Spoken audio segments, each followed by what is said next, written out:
Puncak Haji 2022, visual yang Anda saksikan saat ini adalah kondisi terkini di Padang Arafah karena seluruh jemaah haji dari seluruh penjuru dunia ini telah berkumpul di Padang Arafah untuk melaksanakan wukuf di sana.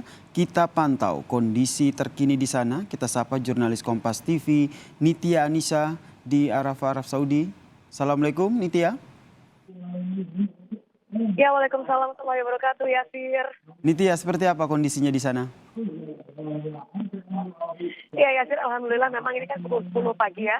Kalau Indonesia 4 jam lebih awal daripada waktu di Arab Saudi. Jadi saat ini masih menjelang puncak wukuf. Kalau Anda lihat di belakang saya, ini sudah ada jemaah dan juga bersama dengan petugas haji. Mereka mulai mempersiapkan diri untuk puncak wukuf. Wukuf sendiri kan memang artinya berdiam diri, kemudian memanjatkan doa, sholat. Artinya memang ada beberapa jemaah yang memilih untuk berdoa tanpa ada perantara apapun di atas kepala mereka, seperti jemaah dan juga petugas yang ada di belakang saya ini. Mereka berada di tanah lapang maupun juga di pinggir-pinggir tenda untuk mempersiapkan diri wukuf. Sementara ada pula di dalam tenda yang juga tengah berdoa untuk bersiap menjelang puncak wukuf. Puncak wukuf sendiri sebenarnya masih akan berlangsung 2 jam lagi kurang lebih, Yasir. Jadi di pukul sekitar 12.30 waktu Arab Saudi, nanti akan ada khotbah wukuf yang akan dipimpin langsung oleh Profesor Muhammad Mukri. Beliau adalah Ketua PBNU yang nanti akan membacakan khotbah yang temanya sendiri mengenai Haji Akbar dan moderasi agama. Bagaimana kemuliaan, keutamaan yang didapatkan oleh jemaah haji, khususnya jemaah haji Indonesia, akan didapatkan karena puncak haji atau wukuf di Padang Arafah ini jatuh pada hari Jumat, tanggal 9 Zulhijjah 1443 Hijriah. Keutamaan, keistimewaan ketika wukuf ini jatuh di hari Jumat ini luar biasa, Masya Allah sekali, Yasir dan juga saudara. Karena memang doa yang kemudian dipanjatkan oleh jemaah haji Indonesia, jemaah haji seluruh dunia, insya Allah akan dikabulkan tanpa perantara. Untuk itu beberapa jemaah memang memilih untuk berdoa langsung di luar maktab atau di luar tenda-tenda tanpa ada apapun hal yang menghalangi kepala mereka. Walaupun demikian, memang jemaah haji berusaha keras untuk memastikan tidak melanggar larangan-larangan ihram begitu ya. Di antaranya juga bahkan sekedar untuk tidak sengaja menepok nyamuk, Yasir. Ini sangat-sangat untuk dijaga sekali. Tapi tentu yang menjadi perhatian adalah Anda tentu bisa memperkirakan ya berapa suhunya saat ini. Kalau tadi pagi saya masih melaporkan suhunya masih bersahabat 39 derajat. Ini terus merangkak naik.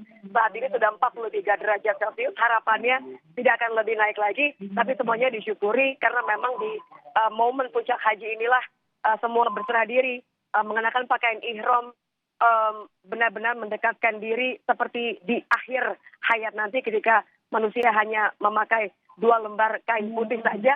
Dan memang ini adalah waktu yang paling nanti oleh jemaah haji Indonesia untuk berdoa, sholat, dan juga mendekatkan diri kepada Allah Subhanahu wa Ta'ala. Yasir. Kita tentu berharap semua jemaah haji asal Indonesia ini dapat melaksanakan wukuf di Arafah dengan baik, dengan khusyuk begitu. Terkait dengan kondisi cuaca yang tadi Anda sampaikan, tentu yang tidak kita harapkan adalah terkait dengan jemaah haji yang jatuh sakit begitu. Di sana kondisi kesehatan mereka seperti apa, Nitya? Betul. Ini sekilas saja Anda bisa melihat bahwa beberapa jemaah bahkan mencoba berbagai cara untuk menutupi kepala mereka supaya tidak langsung terkena sengatan panas. Karena memang imbauan untuk mengantisipasi sengatan panas ini menjadi salah satu hal yang terus-menerus ditekankan tidak hanya dari tenaga kesehatan yang berada di Arafah, tapi juga Menteri Agama sendiri.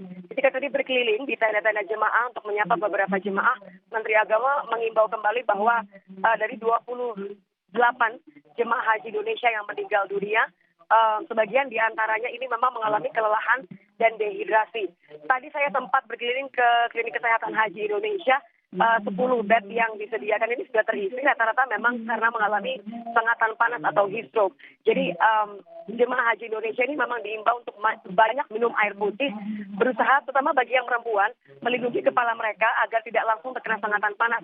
Namun ini juga menjadi imbauan bagi jemaah haji pria, jangan sampai karena ingin melindungi diri dari sengatan panas justru malah menutupi kepala, yang sebenarnya merupakan salah satu dari larangan ihram.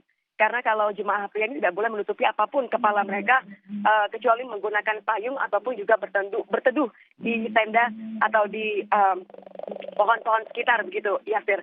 sebenarnya kami berharap bahwa angka 28 jemaah haji Indonesia meninggal ini tidak bertambah. Namun tentu antisipasi terus dilakukan tenaga kesehatan.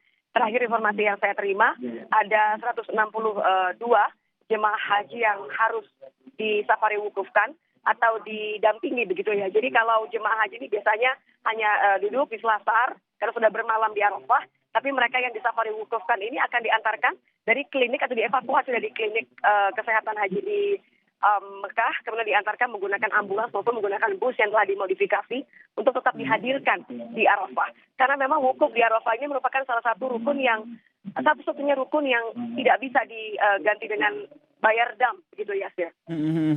Ini yang menjadi fokus ya, bahwa rukun salah satu wukuf di Arafah ini menjadi salah satu rukun wajib haji yang tidak bisa digantikan dengan dam. Ya, Tentu ini yang menjadi hajinya. ini yang akhirnya menjadi fokus semua jemaah haji tidak hanya dari Indonesia tapi seluruh dunia untuk berusaha untuk melaksanakan wukuf di Arafah ini dengan semaksimal mungkin sehingga bisa mendapatkan keberkahan dari ibadah haji ini. Nitya, nanti kita akan lanjut lagi, balik lagi ke Anda untuk memantau seperti apa pelaksanaan puncak ibadah haji. Terima kasih. Mohon doakan kami semua. Amin, ya, amin ya Rabbal Alamin. Kami tentu saja mendoakan Nitya dan juga teman-teman yang di sana untuk melaksanakan ibadah haji dengan lancar. Nitya Anissa, terima kasih, jurnalis Kompas TV. Amin.